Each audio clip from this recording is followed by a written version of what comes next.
করা যাবে। ভারতবর্ষের নরেন্দ্র মোদীর এত নিরাপত্তা নিয়ে সবাই চিন্তিত কেন আমার জানা নাই। যখন দিল্লির বর্ডারে লক্ষ লক্ষ কৃষক এতদিন ধরে বসে থাকলো, স্বাস্থ্য কৃষকের মৃত্যু হলো, নরেন্দ্র মোদী আবার গিয়ে কথাও বলেননি। আরে নরেন্দ্র মোদী জীবনে অনেক বড় সুযোগ পেয়েছিল। পাঞ্জাবে কৃষকদের আন্দোলনে তার কনভয় আটকে গেছিল, তিনি নেমে কৃষকদের সঙ্গে যদি আলোচনায় বসতেন, নরেন্দ্র মোদী মহান হতেন। তা না করে নরেন্দ্র মোদীর মৃত্যু যাতে না হয় তার জন্য সব অঞ্জলি হচ্ছে, পুজো হচ্ছে, তার নিরাপত্তার জন্য চারিদিকে হই হই চলছে, কত রকমের পুজো হচ্ছে, কত রকমের যজ্ঞ হচ্ছে। আরেকটা নতুন নাটক চলছে দেশে। বাকি যারা আছে তাদেরও প্রাণের মূল্য আছে, শুধু নরেন্দ্র মোদীর নয়। কিন্তু তৃণমূলের জন্য নয়, আইন হচ্ছে বিরোধী দলের জন্যে। আর নির্বাচন কমিশন সে আর কি, সে তো তৃণমূলেরই লোক, তৃণমূল তাকে বসিয়েছে, তাই সে নির্বাচন কমিশন। তৃণমূলের জন্য আইন নয়, এই রাজ্যে আইন সব বিপক্ষ দলের জন্য। তৃণমূলের জন্য এখানে কোনো আইন চলে না, তাই এখানে 5-এর জায়গায় 50,000 হবে। এর আগেও তো দিদির জন্মদিনে কেক কাটা নিয়ে লক্ষ লক্ষ তৃণমূলের লোকদের সভা হলো, দিদির কেক কাটা নিয়ে প্রতিযোগিতা হলো। তা দিদিকে বলবে এবার কলকাতার বুকে কে কত তাড়াতাড়ি কত বড় কেক কাটতে পারে তার একটা প্রতিযোগিতা করে দিন, এটাও একটা দেখার হবে। দুর্গা পুজোতে একটা প্রতিযোগিতা হয়, আপনার জন্মদিনে কেক কাটা নিয়ে একটা প্রতিযোগিতা করে দিন, কেক কাটা প্রতিযোগিতা করে দিন, কেক শ্রী করে দিবেন, তখন কাউকে অসুবিধা কী আছে?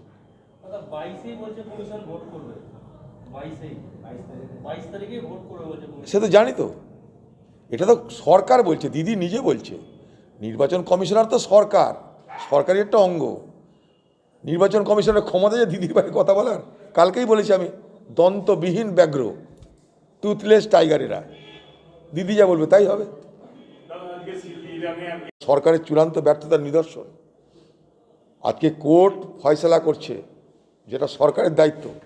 এটা পশ্চিমবঙ্গ সরকারের চূড়ান্ত ব্যর্থতার পরিচয়। এবং সেই সঙ্গে সঙ্গে পশ্চিমবঙ্গে যে সমস্ত দপ্তর সরকারের অধীন আছে, সেগুলো যে দুর্নীতির ঘুঘুর বাচ্চাতে রূপান্তরিত হয়েছে, এগুলো তার জ্বলন্ত উদাহরণ। তাই কোর্ট তাকে বলছে সরো। এগুলো সমস্ত অত্যাচারীদের নেতৃত্বে ঘুঘুর বাসায় রূপান্তরিত হয়েছে। মামাটি মানুষের সরকার না হয়ে এসব দানবের সরকারে রূপান্তরিত হয়েছে। আমাদেরকে সরকার বলে দিক না, আমরা একদিনে 50,000 ভ্যাকসিনেশন করে দিতে পারি। সরকারের উপর আরেকটা সরকার চলছে, সুপার সরকার চলছে বাংলায়। কে কিসের মডেল? রাজ্যের মডেল হবে, এটা কোনো ব্যক্তির মডেল কী করে হয় আমার জানা নাই। কারণ ভ্যাকসিনগুলো সব সরকারি, ভ্যাকসিন কারণ ব্যক্তিগত নয়, ভ্যাকসিনটা সরকারি। তার জন্য সরকারকে টাকা দিচ্ছে মানুষ, অর্থাৎ আমার আপনার টাকায় ভারতবর্ষের সরকার ভ্যাকসিন কিনেছে। সেই ভ্যাকসিন সারা ভারতবর্ষের সব রাজ্যে বন্টন হয়েছে। সেই ভ্যাকসিনের একটা বন্টন পশ্চিমবঙ্গেও হয়েছে। কিন্তু পশ্চিমবঙ্গে এখনও অন্যান্য রাজ্যের থেকে ভ্যাকসিনেশনে পিছিয়ে। সেখানে কেউ যদি বলে আমি 30,000 দিয়ে দিলাম, কোথা থেকে দিল? সে তো পশ্চিমবঙ্গ সরকারের যে ভ্যাকসিনের পরিমাণ, পশ্চিমবঙ্গ সরকারের যে স্টক কেন্দ্রীয়ভাবে বণ্টিত হয়েছে, সেই স্টক থেকে অন্যান্য জেলাকে বাদ দিয়ে আমি মনে করি তার নিজের জেলায় নিয়ে কেউ করতে পারে, কারণ সরকারটা তাদের। তাই এটা সরকারের উপরে সুপার সরকার চলছে। বড় অদ্ভুত ব্যাপার। আমাদেরকে দিক না এরকম মডেল, প্রত্যেক দিন করে দেবো। একদিনে 50,000 লোকের ভ্যাকসিনেশন করে দেবো। আমাকে একবার কেউ সরকার বলুক যে হ্যাঁ আপনি করুন, দেখুন করতে পারছি না, 50,000 করে দেবো একদিনে। অতএব এক অদ্ভুত কৃতিত্ব নেওয়ার যুদ্ধ চলছে। সেই যুদ্ধে পিসির কৃতিত্ব না ভাইপোর কৃতিত্ব আগামী দিনে তা ঠিক করতে হবে। কারণ সরকারটা পিসি আর ভাইপো, ইংল্যান্ড আর ব্রিটেন যেমন এক, সরকারের দুটো মাথা, পিসি আর ভাইপো। সরকারের মুখ্যমন্ত্রী সে জানে না তার ভাইপো বলছে আমি মডেল বানিয়ে দিলাম 30,000 লোকের ভ্যাকসিনেশন, বড় অবাক কাণ্ড। সরকারের উপর আরেকটা সরকার চলছে নাকি? এটা কি সুপার সরকার চলছে? বেকারত্ব হু হু করে বাড়ছে। ভারতবর্ষের দেশের সম্পদ দিনের পর দিন বিক্রি হয়ে যাচ্ছে। তো স্বাভাবিকভাবেই যে দেশের দারিদ্রতা বাড়ছে, আজকে বাংলাদেশ আমাদের থেকে এগিয়ে গেছে। আজকে বাংলাদেশ আমাদের থেকে এগিয়ে গেছে দারিদ্রের নিরিখে। আমাদের থেকে বাংলাদেশের দারিদ্রতা কমে গেছে, আমাদের দারিদ্রতা বেড়ে গেছে। আজকে বাংলাদেশ, নেপাল, ভুটান আমাদের থেকে এগিয়ে গেছে, আমরা পারছি না।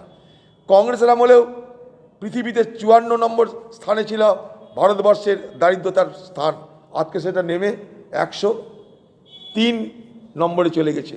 অর্থাৎ পৃথিবীতে এখন আমরা দারিদ্রতম দেশের তালিকায় নাম লিখাতে পেরেছি। কার দয়ায়? মোদির দয়ায়। হয়নি, পাঞ্জাবে সুযোগ পেয়েছিল কৃষকদের সঙ্গে আলোচনা করে নিতে পারত। এখন সিকিউরিটি ব্রিজ যদি হয়ে থাকে, সিকিউরিটি ব্রিজ হলে দেখবে, তার জন্য সুপ্রিম কোর্ট নিজে হস্তক্ষেপ করছে, আর তো কারো কিছু বলার নেই। যেখানে সুপ্রিম কোর্ট নিজে কমিটি করে দিচ্ছে, সেখানে স্মৃতি ইরানি তারও কিছু বলার দরকার নেই। আর এত বেশি যোগ্য পালন করে মোদি নিরাপত্তার দরকার নেই। রাজ্য আর রাজ্যপালের এই লড়াই আজকে মানুষের কাছে হাসির পর্যায়ে পৌঁছে গেছে। আর মানুষ এসব নিয়ে কোনো কিছু ভাবছেও না, এসব নিয়ে মানুষের মধ্যে কোনো রিপারকেশনও নাই। একটা রাজ্যের সঙ্গে রাজ্যপালের সম্পর্ক ভালো হওয়া উচিত বলে আমরা মনে করি, কারণ আমরা কাউকে অপমান করার রাজনীতি করি না। কিন্তু পশ্চিমবঙ্গে সব ক্ষেত্রেই ব্যতিক্রম, এখানেও ব্যতিক্রম। এখানে রাজ্য আর রাজ্যপালের এই মারামারি দেখতে দেখতে বাংলার মানুষ ক্রমশ ধৈর্যহীন হয়ে পড়ছে। বাংলার মানুষ এই ধরনের অশোভন আচরণ রাজ্যপাল এবং রাজ্যের মধ্যে যে সংঘর্ষের পরিণতি দেখতে পাচ্ছে, তাতে পশ্চিমবঙ্গে গণতন্ত্রের যে পরিকাঠামো, সেই পরিকাঠামো কালিমালিপ্ত হচ্ছে বলে মনে করি। পশ্চিমবঙ্গে নার্সিংহোম ইন্ডাস্ট্রি সবথেকে বেশি শ্রীবৃদ্ধি লাভ করেছে এই পশ্চিমবঙ্গের তৃণমূল সরকারের আমলে। যেখানে সেখানে নার্সিংহোম, স্বাস্থ্যসাথীর কার্ড, নার্সিংহোম, এগুলো সব একটা দুর্নীতির বড় বড় আখড়ায় রূপান্তরিত হয়েছে। স্বাস্থ্যসাথী নিয়ে বড় ধরনের দুর্নীতি হচ্ছে, আর দুর্নীতির জন্য বহু পরিমাণ নার্সিংহোম জড়িত। নার্সিংহোমের একটা বড় অংশ এই দুর্নীতিতে জড়িত বলেই স্বাস্থ্যসাথীর নামে এই বাংলায় কোটি কোটি টাকা লুট হচ্ছে। মানুষের প্রয়োজন কতটা টাকা লাগছে আমার জানা নাই, কিন্তু স্বাস্থ্যসাথীর নামে নার্সিংহোমের পকেট ভারী হচ্ছে। এবং তৃণমূলের নেতৃত্বের সঙ্গে নার্সিংহোমের একটা অংশের যে অসাধু আঁতাত, সেই অসাধু আঁতাত ক্রমশ স্পষ্ট হচ্ছে। কালকে জাগো বাংলাটা দেখবেন, তৃণমূলের শরদ পাওয়ার কী বলছে জানি না, জাগো বাংলায় কংগ্রেস মূল আক্রমণ। শরদ পাওয়ার কী আমার জানা নেই, সব আমাদের অল ইন্ডিয়া কংগ্রেস জাতীয় উত্তর দিবে আমি জানি না। তবে কংগ্রেসকে খতম করতে গোয়ায় মমতা ব্যানার্জি গেছে, সবাই জানে, সেটা সমস্ত আঞ্চলিক দল তারাও বলেছে। এবং মমতা ব্যানার্জি এবং তৃণমূল দল ভারতবর্ষের বিরোধী মঞ্চে ক্রমশ সংখ্যালঘু হয়ে গেছে, আপনারা তা দেখতে পাচ্ছেন। ঢক্কানিরা আছে, দিদি আর মোদির তো একটাই অস্ত্র, বাজনা বাজাও। খাজনা থাক আর না থাক, বাজনা বাজাও, বাজনা বাজাও, খাজনা দেওয়ার দরকার নেই। তাই মোদি আর দিদির খাজনার থেকে বাজনা বেশি বাজে। গোয়া দখল করতে যাচ্ছে, পাঞ্জাব দখল করতে যাচ্ছে, উত্তরাখণ্ড দখল করতে যাচ্ছে। দিদি জয় জয়কার ওই জয় বাংলা পেপারে, এই কি জাগো বাংলা, ওই জাগো বাংলা নিয়ে দিদি সন্তুষ্ট থাক। আর এ বাংলার তৃণমূল বাংলাকে লুট করার মধ্যে সন্তুষ্ট থাক। এ বাংলার হাল কি হাল হয়েছে, কীরকম বেহাল হয়েছে বাংলার মানুষরা দেখতে পাচ্ছে। করুক না কেন, যতই ভাষণ দিক না কেন, বাস্তব চেহারাটা কি সামনে বাজেট পেশ হবে, সেখানে দেখতে পাবেন ভারতবর্ষের আর্থিক সংকট বেড়েছে কতটা। আপনারা শুনলে অবাক হবেন, এই দেশটা চলে, আমাদের মোট যা উৎপাদন আমাদের দেশের, তার 90% হচ্ছে ঋণ। Debt to GDP ratio 90%। একটা দেশের অগ্রগতির এটা হচ্ছে চেহারা। মোদি আমাদের দেশকে খতম করে দিয়েছে।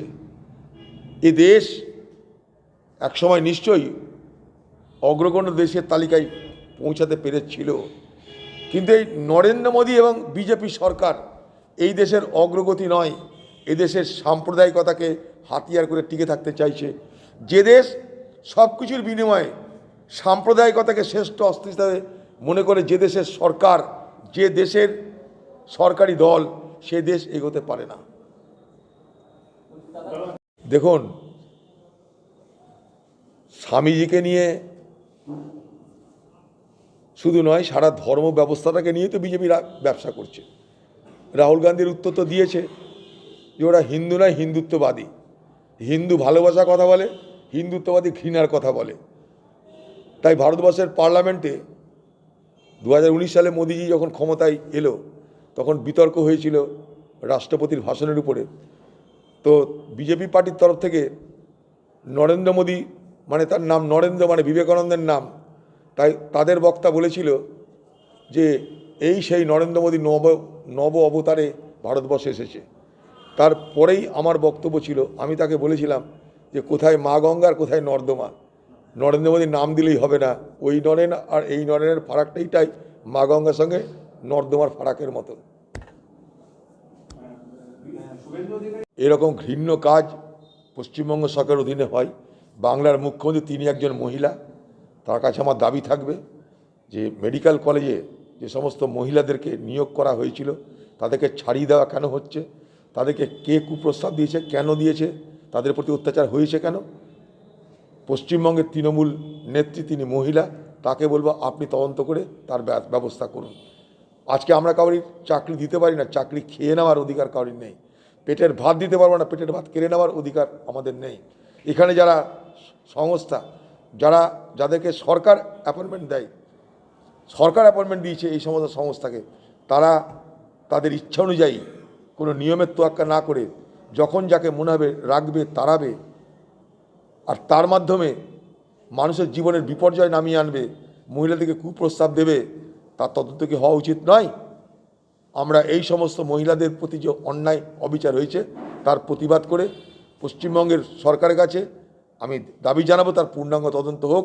এখানকার প্রশাসনকে বলবো তার পূর্ণাঙ্গ তদন্ত হোক, এবং এখানকার যেটা মেডিকেল কলেজের কর্তৃপক্ষ তাদেরকে বলবো যে যারা এতদিন সেবা দিল রুগীদেরকে, সেই সেবার বিনিময়ে তাদের কাছে রাস্তায় নামানো হয়েছে, কুপ্রস্তাব দেওয়া হচ্ছে। যারা সংস্থা তারা সংস্থা মনে করছে যে এদেরকে তাড়িয়ে যেতে পারে, সেখানে হাসপাতাল কর্তৃপক্ষ তাদেরও একটা নৈতিক দায়িত্ব আছে। হাসপাতাল কর্তৃপক্ষ তার নৈতিক দায়িত্ব এড়িয়ে যেতে পারে না। আমরা আমাদের দেশ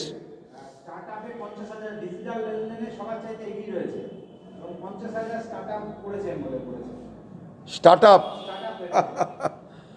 সবই ঠিক আছে, তাহলে ব্যাংকগুলোকে আমাদেরকে টাকা দিতে হচ্ছে কেন? যদি সব স্টার্ট আপ ভালো চলে, যদি সব small sector, small and medium sector ভালো চলে, এমএসএমই সেক্টর যদি ভালো চলে, তাহলে ব্যাংকগুলোকে আমাদের টাকা দিতে হচ্ছে কেন? ব্যাংকগুলোকে রিক্যাপিটালাইজ করতে হচ্ছে কেন? ব্যাংক নিজে মরে যাচ্ছে কেন? ব্যাংকগুলোকে বাঁচানোর জন্য সরকারকে অর্থ প্রদান করতে হচ্ছে কেন?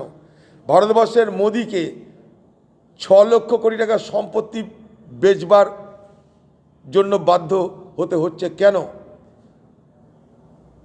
কংগ্রেসের জমানায় 70 বছর ধরে, স্বাধীনতার পর থেকে 70 বছর ধরে তিল তিল করে মানুষের ঘাম ঝরিয়ে পরিশ্রমের বিনিময়ে দেশ জুড়ে যে সম্পদ তৈরি করেছিলাম আমরা, 6 লাখ কোটি টাকার সম্পদ আজকে মোদিজি বিক্রি করছে কেন? তাই স্টার্ট আপ শুধু নাম দিলেই হবে না। স্টার্ট আপের মধ্যে দিয়ে আমরা কতজন বেকার যুবকের চাকরির ব্যবস্থা করলাম, দেশের অর্থনীতির শ্রীবৃদ্ধি কী করলাম, সেগুলো দেখার দরকার। আজকের ভারতবর্ষ কোথায়? 1% মানুষের হাতে আজকে ভারতবর্ষের 35% সম্পদ মালিক হয়েছে। ভারতবর্ষের 27 কোটি মানুষ দরিদ্র সীমার নিচে চলে গেছে। তা দেশটা এগোচ্ছে কোথায়? মোদির এবং বিজেপির এই কৃতিত্বের ঢক্কানিনাদে হয়তো সমালোচনাকে তারা বন্ধ করে দিতে চাইছে, কিন্তু মানুষের জীবনের প্রতিদিনের যে নিষ্ঠুর অভিজ্ঞতা, যে প্রতিদিনের যে তাদের এই সরকার, এই দেশের অর্থনীতি, এই দেশের ব্যবস্থা নিয়ে তাদের যে দিনের পর দিন সমস্যা বেড়ে চলেছে, মানুষরা সবাই উপলব্ধি করতে পারছে। তাই আজকে মোদিকে ঢাক বাজাতে হচ্ছে। ভারতবর্ষে স্টার্ট আপ যা হয়েছে কোথাও হয়নি।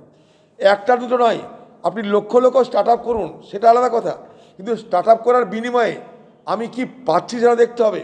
আমি কি দিলাম, কি পেলাম, আমি কতজনের রুজির ব্যবস্থা করলাম, আমার অর্থনীতি দেশের পরিবর্তন হলো কিনা, সব কিছু দেখতে হবে। ভারতবর্ষের অর্থনীতি দিনের পর দিন বিগড়ে যাচ্ছে। ভারতবর্ষে বেকারত্ব হু হু করে বাড়ছে। ভারতবর্ষের দেশের সম্পদ দিনের পর দিন বিক্রি হয়ে যাচ্ছে। তো স্বাভাবিকভাবেই যে দেশের দারিদ্র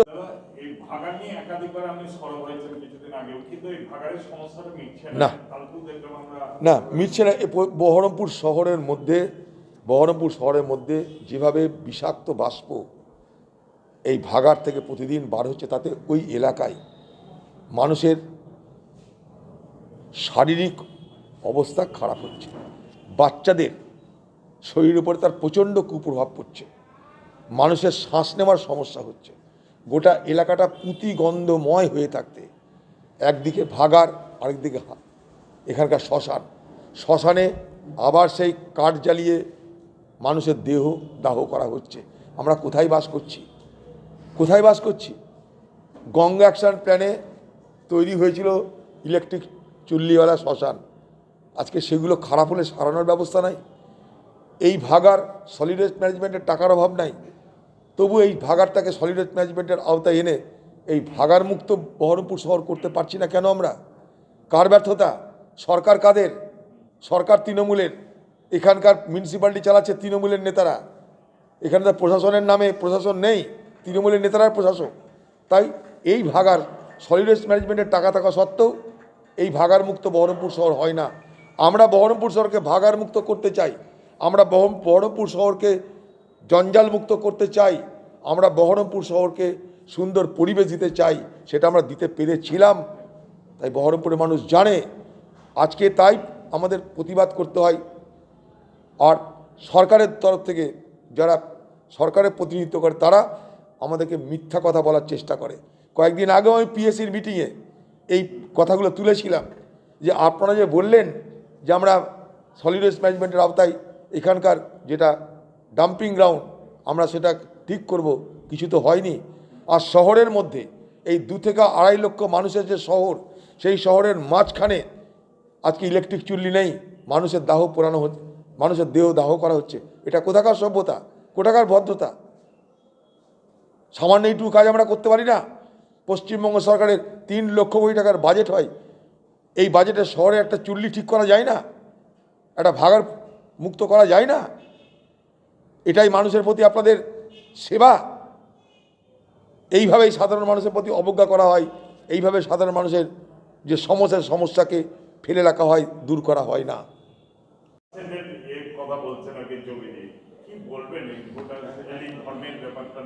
আমি তো কালকের প্রতিবাদ করেছি, এটা বিজেপি পার্টির উত্তরপ্রদেশে পরাজয় নিশ্চিত, এটা ওরা বুঝে শেষ অস্ত্র প্রয়োগ করছে চূড়ান্ত সাম্প্রদায়িকরণ রাজনীতির। যা শুরু করেছিল হরিদ্বারে ধর্ম সংসদ করে, হরিদ্বারের ধর্ম সংসদ প্রকৃতার্থে বিজেপিরই পৃষ্ঠপোষকতাই হয়, আপনারা জানেন। সেইখান থেকে স্লোগান উঠানো হয়েছিল সেই হরিদ্বারের ধর্ম সংসদে যে ভারতবর্ষের হিন্দুরা সব এক হও, মুসলমানদেরকে মারতে হবে, বাংলা কথা এইটাই। তো স্বাভাবিকভাবেই সেই এজেন্ডারই ফলস্বরূপ উড়িষ্যা এই উত্তরপ্রদেশের নির্বাচনে যখন সব কিছু তাদের চেষ্টা বৃথা হচ্ছে, প্রতিদিন মোদি আর অমিত শাহ এমনভাবে উত্তরপ্রদেশে প্রচার করছে যেন মনে হচ্ছে যে ভারতবর্ষের প্রধানমন্ত্রী আর ভারতবর্ষের গৃহমন্ত্রী স্ট্রিট কর্নারিং করতে বেরিয়েছে।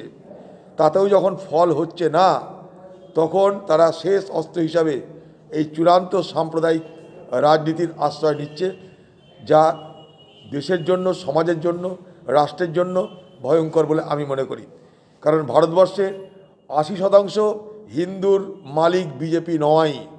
তা যদি হতো 2019 সালের নির্বাচনে বিজেপির ভোট পেয়েছিল 37%, বিরোধী যারা তারা সবাই মিলে ভোট পেয়েছিল 63%। ভারতবর্ষের হিন্দুরাও বিজেপিকে সবাই সমর্থন করে না। আজকে যখন উত্তরপ্রদেশের নির্বাচন হওয়া উচিত কৃষক সমস্যা নিয়ে, বেরোজগার নিয়ে, সমাজের অন্যান্য সমস্যা নিয়ে, তখন এই ধরনের সাম্প্রদায়িক রাজনীতি করার মধ্য দিয়ে এই ভারতবর্ষের সমাজ ব্যবস্থাকে দুর্বল করার চেষ্টা করছে বিজেপির নিরুপায় অবস্থা। তাই আজকে তারা বাধ্য হয়ে এই সাম্প্রদায়িকতার বিষ বাষ্পে নির্বাচন পরিচালিত করতে চাইছে। এর মধ্যেই বিজেপি ছেড়ে পালানোর প্রক্রিয়া শুরু হয়ে গেছে। বিজেপি ছেড়ে তাদের এমএলএরা পালাচ্ছে, পলায়ন করছে বিজেপি ছেড়ে, অর্থাৎ উত্তরপ্রদেশে বিজেপির রাশ আলগা হয়ে গেছে। না হলে যেখানে সরকার সেই সরকারি দলের যারা এমএলএ তারা দল ছাড়বে কেন? উত্তরপ্রদেশে বিজেপির রাজ যত আলগা হচ্ছে তত তারা আরও বেশি বেশি করে সংকীর্ণ এবং সাম্প্রদায়িক রাজনীতির আশ্রয় নিতে চাইছে এবং এটা কিন্তু আগামী দিনে আরও বাড়বে।